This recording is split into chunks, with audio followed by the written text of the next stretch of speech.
Hey guys, Jared here with a Gamification video. With the announcement of Pyra and Mithra, that leaves us with only two very precious spaces remaining on the Fighters Pass Volume 2.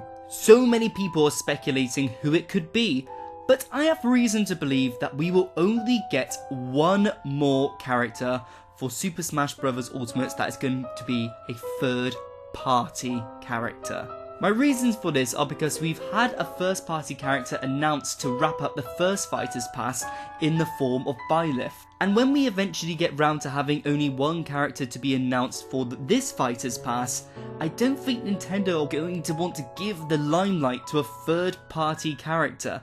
Nintendo are a company at the end of the day, and they want to give themselves the best possible chance of making sales and money, and while promoting other games that they have, which is why it's likely they're going to give themselves that last slot on the Fighters Pass, which is why I think there's only going to be one more third-party character in Super Smash Bros. Ultimate. It's almost guaranteed that we're going to be getting this character announced at E3, because in previous years, we've always had third-party characters announced at E3 in the form of Banjo, Hero, and Steve.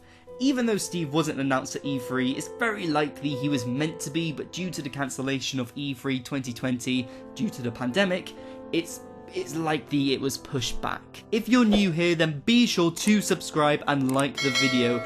Every little like and every subscription really goes a long way for the channel, and I really do appreciate it immensely. Now I'm not going to waste any more of your time, and I'm going to get into some of these predictions.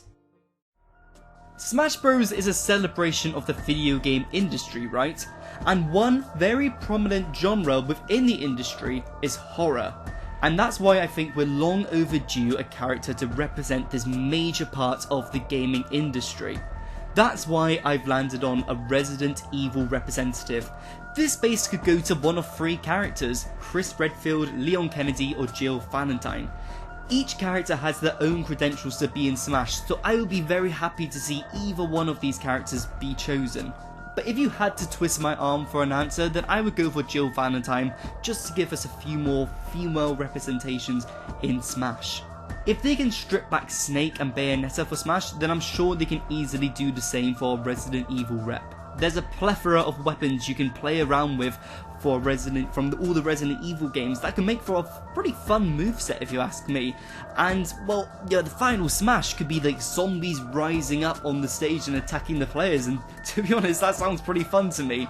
And with the Resident Evil remakes being released in recent years, it's a pretty good time to chuck in a character from this historic game into Smash. Speaking of genres in the video game industry, we haven't got a representative from a first-person shooter, and who's better for the job than either Master Chief or Doom Guy?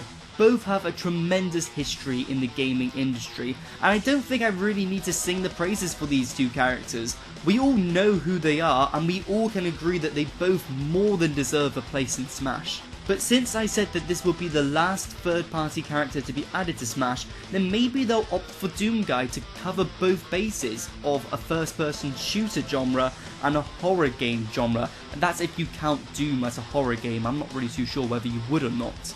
But with that said, Microsoft have been very happy to let Master Chief join Fortnite, so maybe they'll do the same for Smash.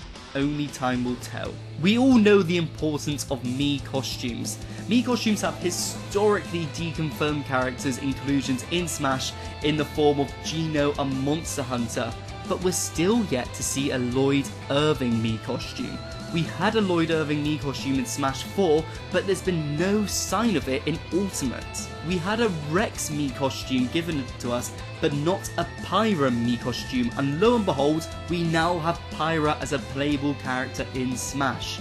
Even though I'm not too fond of the idea of Lloyd Irving being the last third-party character in Super Smash Bros. Ultimate, I really think that he's a dark horse in all these character prediction videos. Last, but certainly by no means the least, Crash Bandicoot or Rayman.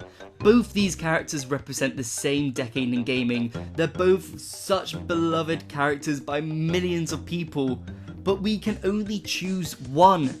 They're both strong representatives of the PlayStation era, and we would all love to see them both be in Smash. But the internet are being very vocal about Crash Bandicoot's inclusion in Smash, and I think he would make an excellent addition, with him being more popular than ever due to the Insane Trilogy, Crash 4 and Crash CTR.